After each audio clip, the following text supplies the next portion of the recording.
Student આજે આપણે નવો ટોપિક સ્ટાર્ટ કરીશું ગોળીય લેન્સ માટે સંજ્ઞા પદ્ધતિ. તો સ્ટુડન્ટ જેવી રીતે આપણે ગોળીય અરીસાની સંજ્ઞા પદ્ધતિ જોઈ હતી એવી જ રીતે ગોળીય લેન્સની સંજ્ઞા પદ્ધતિ જોવાના છે અને તેનો ઉપયોગ આપણે દાખલાની અંદર કરવાના છે કે જ્યારે દાખલા જોઈશું ત્યારે તમને ખ્યાલ આવશે અને સેમ મેથડ ફોલો કરવાની છે. ડિફરન્સ ખાલી એટલો જ હતો કે જ્યારે અરીસો યુઝ કર્યો હતો તો અરીસાની અંદર શું હતું કે અરીસાનું ધ્રુવ હતો, પણ જો લેન્સનો ઉપયોગ કરીએ તો લેન્સની અંદર શું છે, લેન્સની અંદર લેન્સનું પ્રકાશીય કેન્દ્ર O છે ત્યાંથી અંતર માપવાનું હોય કે આ મુખ્ય અક્ષ હોય ને અહીંયા માની લો કે બહિર્ગોળ લેન્સ છે, આ તેનું પ્રકાશીય કેન્દ્ર O છે તો અહીંયાથી અંતર માપવાના. જમણી બાજુ છે તો આ બાજુનું અંતર ધન કહેવાય, ડાબી બાજુ છે તો આ બાજુનું અંતર ઋણ કહેવાય. સમજાઈ ગયું સ્ટુડન્ટ? એવી જ રીતે આ મુખ્ય અક્ષની ઉપરની બાજુના જે અંતર હોય તે ધન મપાય અને નીચેની બાજુના જે અંતર છે તેને ઋણ મપાય. જેવી રીતે અરીસામાં હતું સેમ અહીંયા ફોલો કરવાનું છે. તો આપણે લખી શકીએ કે લેન્સ માટે ગોળી અરીસા માટે ઉપયોગમાં લીધેલ સંજ્ઞા પ્રણાલીને જ અનુસરવામાં આવે છે. અને બીજો મુદ્દો એવો છે કે લેન્સના અંતરને લેન્સના પ્રકાશીય કેન્દ્રથી માપવામાં આવે છે કે આ જે લેન્સનું પ્રકાશીય કેન્દ્ર છે ત્યાંથી જ માપવાનું. જેવી રીતે અરીસાની અંદર ધ્રુવથી અંતર માપતા હતા એવી જ રીતે લેન્સમાં પ્રકાશીય કેન્દ્ર O થી અંતર માપવાનું. સમજાઈ ગયું સ્ટુડન્ટ? તો એ પ્રમાણે શું થાય તો સંજ્ઞા પ્રણાલી પ્રમાણે બહિર્ગોળ લેન્સની કેન્દ્ર લંબાઈ ધન અને અંતર્ગોળ લેન્સની કેન્દ્ર લંબાઈ ઋણ ગણવામાં આવે છે. જોઈએ આપણે કઈ રીતે થાય. તો આ આપણો બહિર્ગોળ લેન્સ છે. તો આ બહિર્ગોળ લેન્સની કેન્દ્ર લંબાઈ કઈ માપવામાં આવે છે કે આ જો બહિર્ગોળ લેન્સ હોય તો એની જે કેન્દ્ર લંબાઈ છે તે આ થશે, બરાબર કે પ્રકાશના કિરણો જો આ બાજુથી આવતા હોય તો આ જે બાજુ છે આ બાજુ પર સૌથી પહેલા અથડાશે તો એની કેન્દ્ર લંબાઈ છે તે કેન્દ્ર લંબાઈ બંને બાજુ હોય, અહીંયા પણ હોય અને અહીંયા પણ હોય, પણ આપણે ગણવાની કઈ આ ગણવાની, એટલે કઈ થશે ધન થશે, જમણી બાજુ છે. સમજાય છે સ્ટુડન્ટ? એવી જ રીતે આપણે માની લઈએ કે અંતર્ગોળ લેન્સ છે. અંતર્ગોળ લેન્સની અંદર કેવો હશે, આ ટાઈપનો લેન્સ હશે. હવે અંતર્ગોળ લેન્સ છે તો તેની કેન્દ્ર લંબાઈ ક્યાં હશે, અહીંયા હશે. પ્રકાશના કિરણો જો આમ આવતા હોય તો તેની કેન્દ્ર લંબાઈ ક્યાં હશે, અહીંયા હશે. તો અંતર્ગોળ લેન્સની કેન્દ્ર લંબાઈ કેવી થશે, ઋણ થશે. ડાબી બાજુ પ્રકાશીય કેન્દ્ર O થી ડાબી બાજુ એટલે ઋણ થશે. હવે આપણે દાખલા જોઈશું ત્યારે તમને ખ્યાલ આવશે અને દાખલામાં જતા પહેલા આપણે 3 ટોપિક ભણવાના છે. પહેલો છે કે લેન્સનું સૂત્ર, જેવી રીતે અરીસામાં સૂત્ર હતું એવી જ રીતે લેન્સમાં સૂત્ર આવશે. લેન્સ માટે મોટવણીનું સૂત્ર અને લેન્સનો પાવર. આ 3 પોઈન્ટ જોયા પછી આપણે તેના દાખલા જોઈશું એટલે તમને ખ્યાલ આવશે કે આ જે સંજ્ઞા પ્રણાલી છે તે સંજ્ઞા પ્રણાલીનો ઉપયોગ કઈ રીતે કરવો. સમજાઈ ગયું સ્ટુડન્ટ? સ્ટુડન્ટ હવે આપણે નેક્સ્ટ ટોપિક જોઈએ કે લેન્સનું સૂત્ર.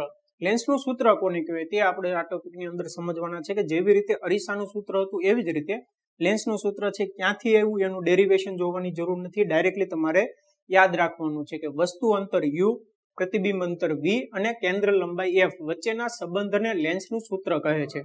લેન્સ માટે બરાબર એનું સૂત્ર શું છે, 1/V - 1/U બરાબર 1/F. આ જે સૂત્ર છે એ લેન્સનું સૂત્ર છે. તમે અરીસાનું સૂત્ર યાદ રાખ્યું હતું, કયું હતું કે 1/V + 1/U = 1/F. લેન્સના સૂત્રની અંદર શું છે કે અહીંયા જે પ્લસ છે તે પ્લસની જગ્યાએ માઇનસ આવી જાય. 1/V - 1/U = 1/F. બહુ જ સિમ્પલ છે, સહેલું છે. સમજાઈ ગયું સ્ટુડન્ટ? અને જે સંજ્ઞા પ્રણાલી હતી તે પણ અરીસા જેવી જ ફોલો કરવાની છે. અરીસાના ધ્રુવની જગ્યાએ લેન્સનું પ્રકાશીય કેન્દ્ર O લેવાનું છે. હવે આ જે સંજ્ઞા પ્રણાલી છે એ પ્રમાણે જોઈએ કે પ્રતિબિંબ અંતર, વસ્તુ અંતર અને કેન્દ્ર લંબાઈ કેવી હશે. કે આપણે માની લઈએ કે અહીંયા એક બહિર્ગોળ લેન્સ છે, બરાબર. હવે વસ્તુ ક્યાં હશે, વસ્તુ હંમેશા લેન્સની ડાબી બાજુ જશે જેવી રીતે અરીસામાં હતું તે પ્રમાણે. તો જે વસ્તુ અંતર છે તે વસ્તુ અંતર કેવી છે, વસ્તુ અંતર હંમેશા ઋણ જ હશે, બરાબર. કેન્દ્ર લંબાઈ માટે જોઈએ, કેન્દ્ર લંબાઈની આપણે આગળ વાત કરી પણ ચૂક્યા છીએ કે જો બહિર્ગોળ હોય, બહિર્ગોળ લેન્સ હોય તો તેની કેન્દ્ર લંબાઈ કેવી હશે, આ બાજુ હશે F એટલે કેવી હશે, ધન હશે. અને જો અંતર્ગોળ લેન્સ હોય, અંતર્ગોળ લેન્સની કેન્દ્ર લંબાઈ હંમેશા કેવી હશે, ઋણ હશે. સમજાઈ ગયું સ્ટુડન્ટ? હવે આપણે જોઈએ કે પ્રતિબિંબ અંતર, કે પ્રતિબિંબ અંતર માટે આપણે શું કહી શકીએ.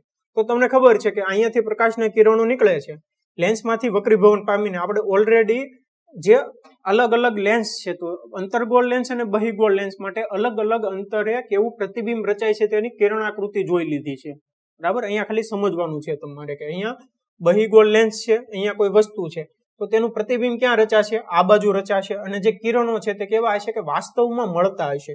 જો કિરણો વાસ્તવમાં મળતા હોય તો પ્રતિબિંબ કેવું રચાય, વાસ્તવિક રચાય અને હંમેશા ઉલટું રચાય, બરાબર. વાસ્તવમાં મળે એટલે યાદ રાખી નાખવાનું, લેન્સ હોય કે અરીસો હોય વાસ્તવિક અને ઉલટું જ હોય, બરાબર. એનો મતલબ શું છે, જો એનો મતલબ એમ થાય કે જ્યારે પ્રતિબિંબ અંતર આપણને ધન મળે કે આ બાજુ મળે છે, બરાબર, એટલે અહીંયા વાસ્તવિક પ્રતિબિંબ મળે છે એટલે કે પ્રતિબિંબ અંતર જ્યારે ધન હોય ત્યારે પ્રતિબિંબનો પ્રકાર કેવો હોય છે? હંમેશા વાસ્તવિક અને ઉલટો હોય છે. કોઈ પણ પ્રકારનો લેન્સ હોય.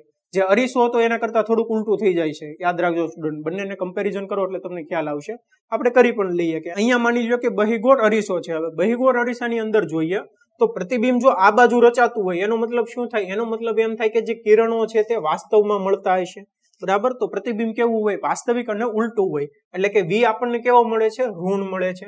એવી જ રીતે આ કેસ જોઈએ લેન્સની અંદર, તો લેન્સમાં શું થાય છે કે કિરણો જો આ બાજુ ભેગા થતા હોય, એટલે કે જો પ્રતિબિંબ અંતર આપણને ધન મળતું હોય તો કિરણો વાસ્તવમાં ભેગા થતા હોય, એટલે પ્રતિબિંબનો પ્રકાર કેવો હોય છે? વાસ્તવિક હોય અને ઉલટો હોય.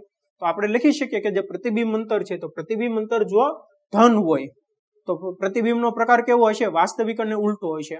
અને જો પ્રતિબિંબ અંતર ઋણ મળે, કે જો આ બાજુ કિરણો મળતા હોય, કે પ્રતિબિંબ આપણને આ બાજુ મળતું હોય, તો શું મળે? કે પ્રતિબિંબનો પ્રકાર કેવો હોય છે? પ્રતિબિંબનો પ્રકાર આભાસી અને ચત્તો હોય છે.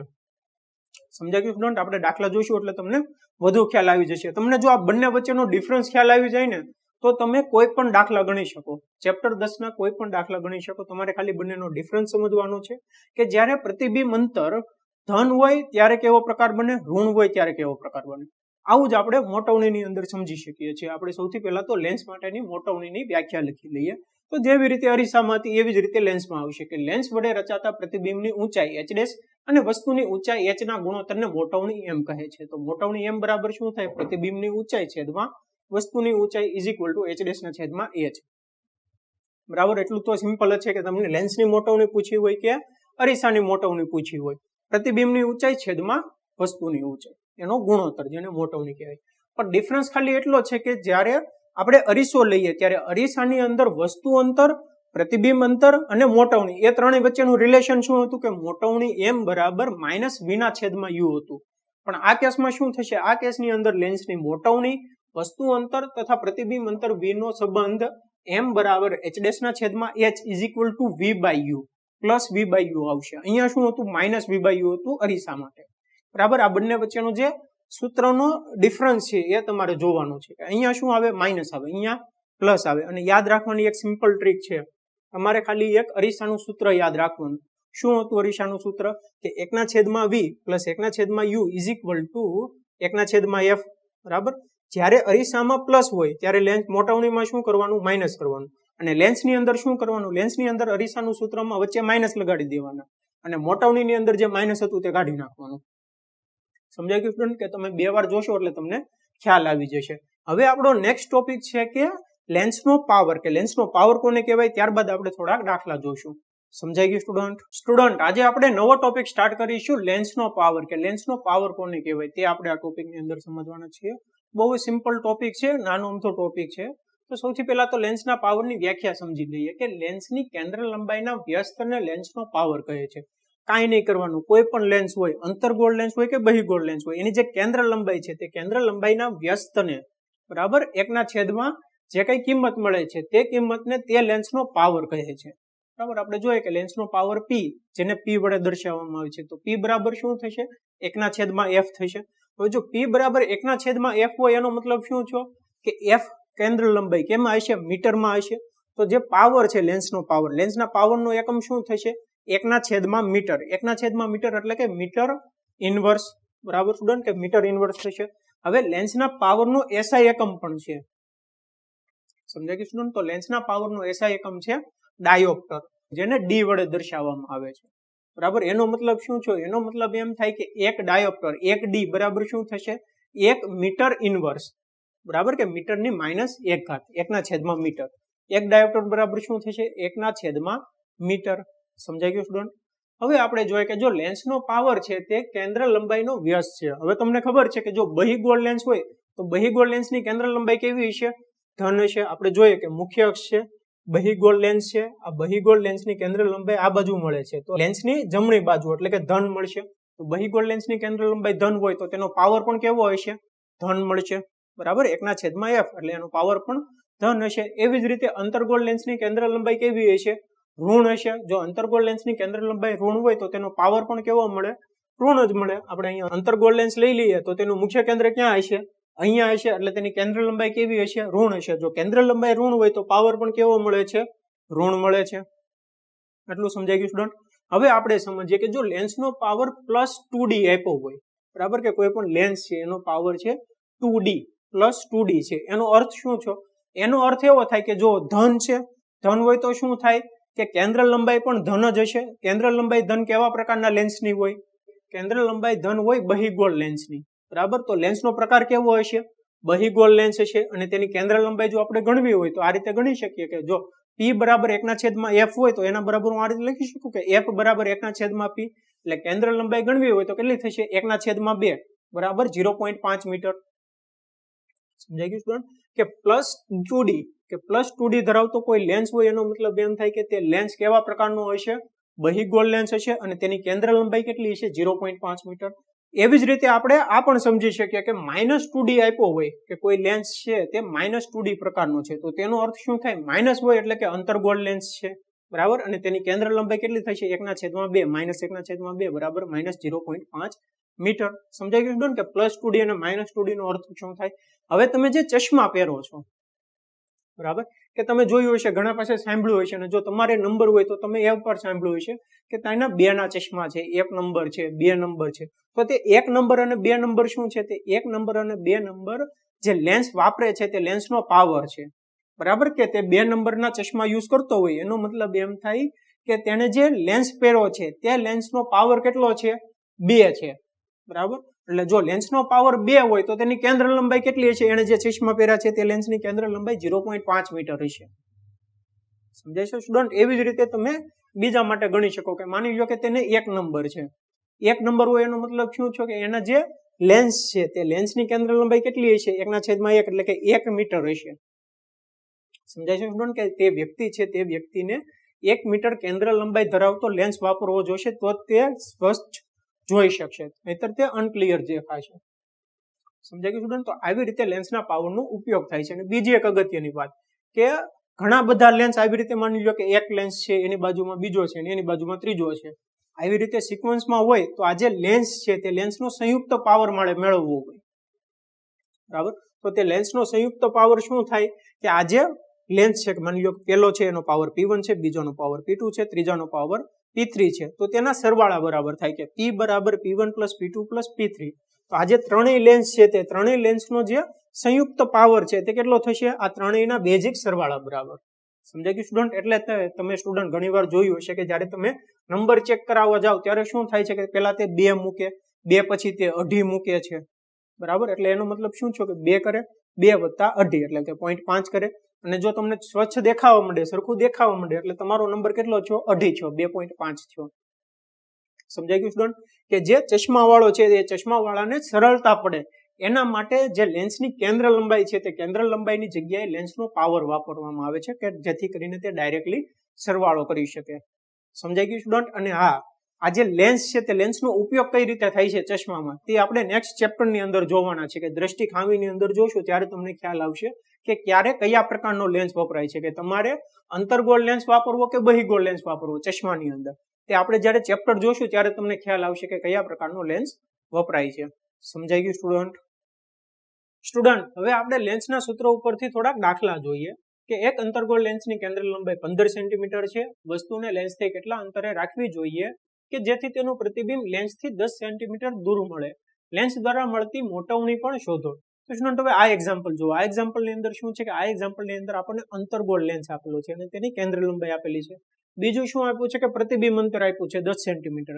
આપણે શું મેળવવાનું છે કે આપણે મેળવવાનું છે વસ્તુ અંતર, બરાબર. તો જે લેન્સનું સૂત્ર હતું તેની અંદર કિંમત મૂકીશું એટલે આપણો આન્સર આવી જશે. પણ અગત્યની વાત શું છે? અગત્યની વાત એ છે કે તમારે કેન્દ્ર લંબાઈ ધન લેવી કે ઋણ લેવી, આ જે પ્રતિબિંબનું અંતર છે તે ધન લેવું કે ઋણ લેવું, અને તે આપણને ક્યાંથી ખબર પડશે? તે ખબર પડશે સંજ્ઞા પ્રણાલી ઉપરથી.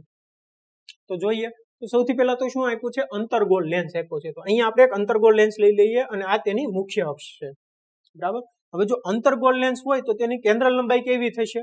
અંતર્ગોળ છે, કેન્દ્ર લંબાઈ કેવી થશે? ઋણ થશે, બરાબર. તો આપણે લખીએ કે અંતર્ગોળ લેન્સની કેન્દ્ર લંબાઈ ઋણ હોય તો f બરાબર કેટલા છે? 15 સેન્ટીમીટર. તો કેટલા થશે? -15 સેન્ટીમીટર. સમજાય છે? હવે આ જે અંતર્ગોળ લેન્સ છે તો અંતર્ગોળ લેન્સ માટે આપણે જ્યારે પ્રતિબિંબ મેળવ્યા હતા, આ બે પ્રકારના પ્રતિબિંબ મળતા હતા અને બંને ઉપરથી તમે સમજી શકો છો કે જો અંતર્ગોળ લેન્સ હોય તો પ્રતિબિંબ હંમેશા કેવું હોય? પ્રતિબિંબ આપણને હંમેશા ક્યાં મળે છે? લેન્સની આ બાજુ મળે છે, ડાબી બાજુ. એનો મતલબ એમ થાય કે જે બાજુ વસ્તુ છે તે બાજુ જ મળે છે. પ્રતિબિંબ હંમેશા કેવું મળે છે? જો પ્રતિબિંબ અંતર હંમેશા કેવું હોય છે? ઋણ જ હશે.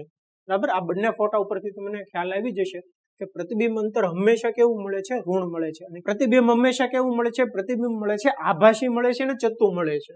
બરાબર, આ બંને ફિગર ઉપરથી તમને ખ્યાલ આવી જશે કે પ્રતિબિંબ હંમેશા કેવું હોય? આભાસી મળે છે, આભાસી અને ચત્તુ. જ્યારે અંતર્ગોળ લેન્સ હોય એટલે સમજી જવાનું કે આભાસી અને ચત્તુ જ મળે.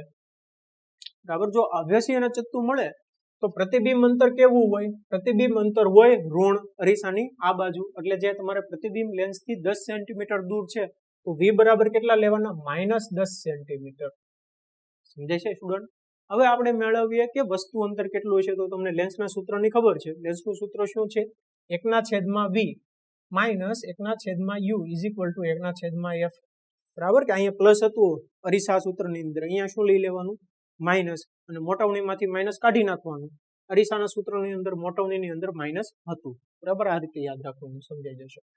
માટે કિંમત મૂકીએ 1/-10 માઇનસ 1/u મેળવવાનું છે ઇઝ ઇક્વલ ટુ 1/f, એટલે 1/-15. હવે આજે -1/u છે ઇઝ ઇક્વલ ટુ ને આ બાજુ લઈ જઈએ તો શું થશે? +1/u થશે. અને આ -1/15 છે ઇઝ ઇક્વલ ટુ ને આ બાજુ લઈ જઈએ તો શું થશે? +1/15, એટલે 1/15. અહીંયા -1/10. બહુ જ સિમ્પલ છે. હવે આપણે કેલ્ક્યુલેશન કરીએ, સાદું રૂપ આપીએ તો જો 10 - 15 15 × 10 બરાબર 1/u. તો શું થશે? 10 માંથી 15 જાય કેટલા વધે? -5 છેદમાં 15 × 10 એટલે 5 2 10 બરાબર 1/-30. -1/15 2 30. તો u કેટલા મળશે? u તમને મળ્યા -1/30 હોય તો -30 મળે. જો u -30, તમને ખબર જ છે કે માઇનસ કિંમત મળવાની હતી કે u બરાબર -30. બરાબર, કેમ -30 મળે? કારણ કે જે વસ્તુ છે તે વસ્તુ હંમેશા લેન્સ હોય કે અરીસો હોય એની ડાબી બાજુએ જ મૂકવાની હોય. અને જો ડાબી બાજુએ જ મૂકવાની હોય તો હંમેશા કેવી મળે? ઋણ મળે. -30 એકમ શું આવશે? સેન્ટીમીટર. સમજાઈ ગયું સ્ટુડન્ટ? u માઇનસ આવવાનું કારણ. હવે આપણે બીજું શું મેળવવાનું છે કે લેન્સ દ્વારા મળતી મોટવણી પણ શોધો. m મેળવવાનો છે. m બરાબર શું થાય? h'/h. હવે જો અરીસો હોત તો માઇનસ આવત. અહીંયા શું છે? લેન્સ છે તો પ્લસ આવશે. અહીંયા માઇનસની જગ્યાએ પ્લસ થઈ જશે તો પ્લસ v/u. કિંમત મૂકીએ. v કેટલા છે? -10. u કેટલા મેળવ્યા? -30. કેટલા થશે? 0 0 ઉડી ગયા. 1/3. તો મોટવણી બરાબર 0.33. તો જે પ્રતિબિંબ છે તે પ્રતિબિંબ કેટલું મળે છે? વસ્તુ કરતા 0.33 ગણું. સમજાઈ ગયું સ્ટુડન્ટ? એટલે કે વસ્તુ કરતા નાનું મળશે. સમજાઈ ગયું સ્ટુડન્ટ? સ્ટુડન્ટ, હવે આપણે નેક્સ્ટ એક્ઝામ્પલ જોઈએ. 2 સેન્ટીમીટર ઊંચાઈની એક વસ્તુને 15 સેન્ટીમીટર કેન્દ્ર લંબાઈના બહિર્ગોળ લેન્સની મુખ્ય અક્ષ પર અક્ષને લંબ રહે તે રીતે મૂકેલી છે. લેન્સથી વસ્તુનું અંતર 15 સેન્ટીમીટર છે. પ્રતિબિંબનો પ્રકાર, સ્થાન અને પરિમાણ શોધો. તેની મોટવણી પણ શોધો. તો સ્ટુડન્ટ, હવે આ એક્ઝામ્પલ જો. આ એક્ઝામ્પલની અંદર શું આપ્યું છે કે 2 સેન્ટીમીટર ઊંચાઈની એક વસ્તુ આપી છે અને એ કઈ રીતે મૂકી તે પણ યાદ આપ્યું છે. કઈ રીતે મૂકી છે કે તેને 10 સેન્ટીમીટર કેન્દ્ર લંબાઈના બહિર્ગોળ લેન્સની મુખ્ય અક્ષ પર અક્ષને લંબ રહે તે રીતે મૂકેલી છે. એટલે કે જે વસ્તુની ઊંચાઈ છે તે કેવી રહેવાની છે?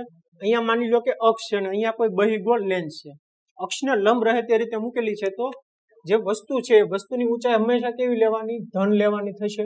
ઉપરની બાજુ માપવાની છે. એટલે કે h બરાબર 2 સેન્ટીમીટર આપ્યું છે. બરાબર. અને બીજું શું આપ્યું છે કે 10 સેન્ટીમીટર કેન્દ્ર લંબાઈ વાળો બહિર્ગોળ લેન્સ.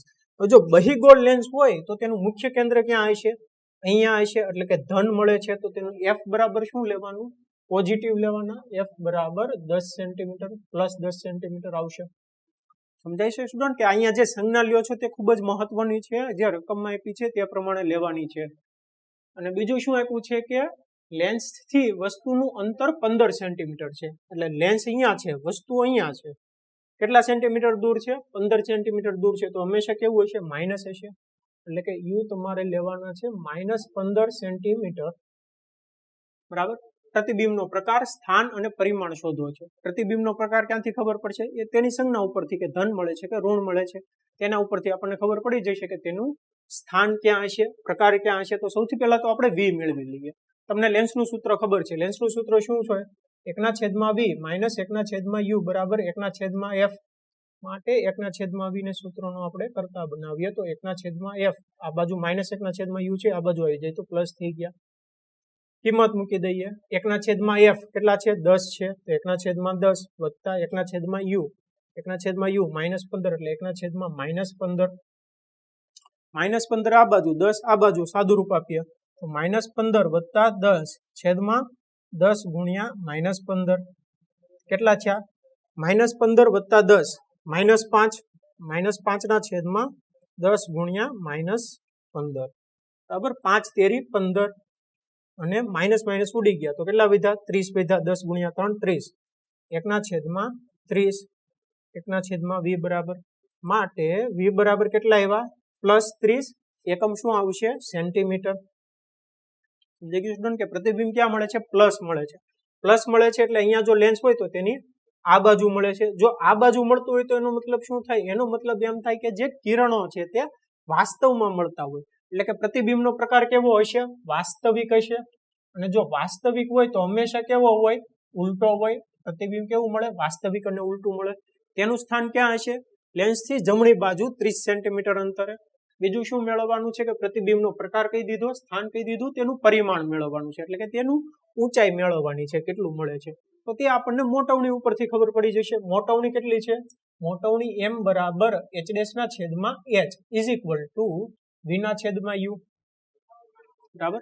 હવે જો આપણી પાસે શું છે? v છે, u છે, h છે. v મેળવ્યું, u અને h તો આપણને h મળી જશે. માટે h બરાબર શું થશે? h into v divide by u.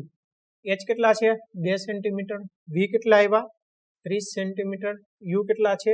-15. તો કેટલા થશે?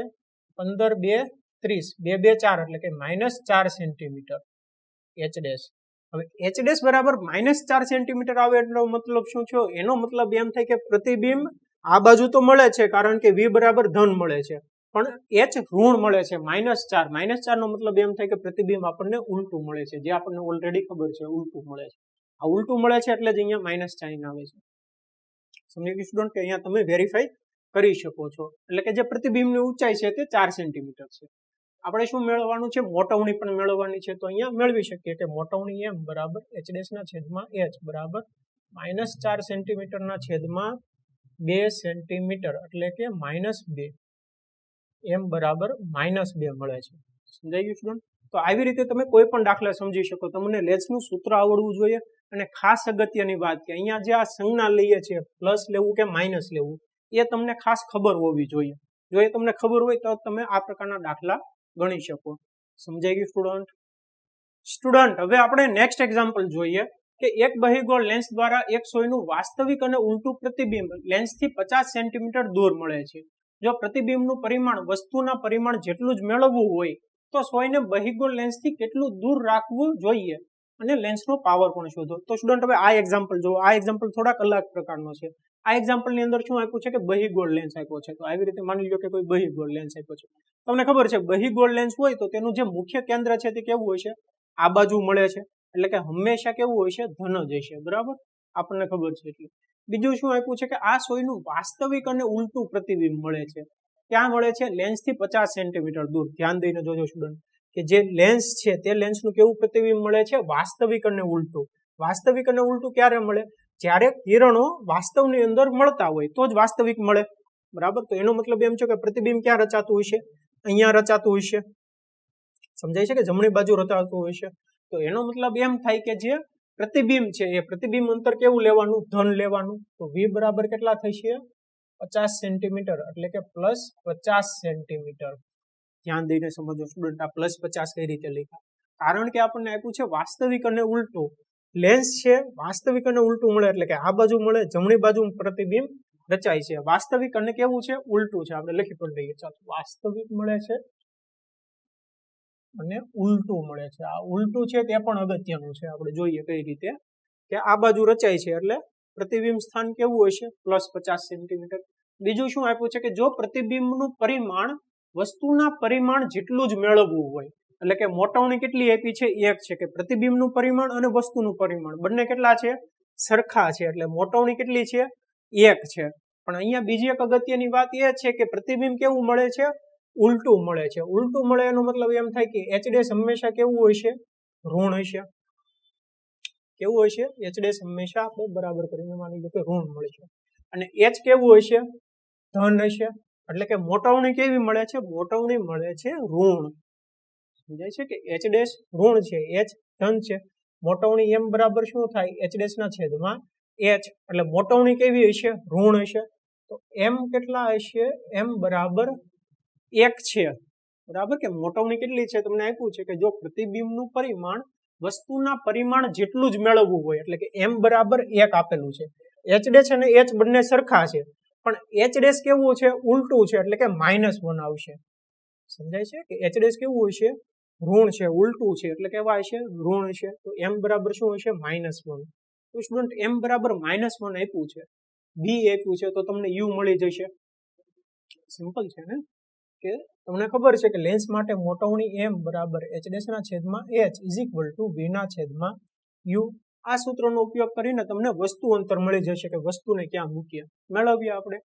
જો m બરાબર કેટલા છે, -1 બરાબર b કેટલા છે, 50 છેદમાં u માટે u બરાબર -50 સેન્ટીમીટર. બરાબર કે અહીંયા જો u બરાબર પ્લસ આવતું હતું તો અહીંયા તમે ક્યાંક ભૂલ કરી છે. કારણ કે વસ્તુ અંતર હંમેશા કેવું હોય, વસ્તુ અંતર હંમેશા ઋણ જ આવે. બરાબર, તો u બરાબર કેટલા આવ્યા, -50 સેન્ટીમીટર. આપણે મેળવવાનું છે કે ભાઈ વસ્તુને ક્યાં મૂકવાની, તો 50 સેન્ટીમીટર દૂર મૂકવાની. કે અહીંયા જો બહિર્ગોળ લેન્સ હોય તો તેનાથી 50 સેન્ટીમીટર દૂર મૂકવાનું. બીજું શું આપ્યું છે કે લેન્સનો પાવર પણ શોધો. હવે લેન્સના પાવર મેળવવા માટે શું મેળવવું પડશે, કેન્દ્ર લંબાઈ મેળવવી પડશે. કેમ કે લેન્સનો પાવર p બરાબર 1/f છે.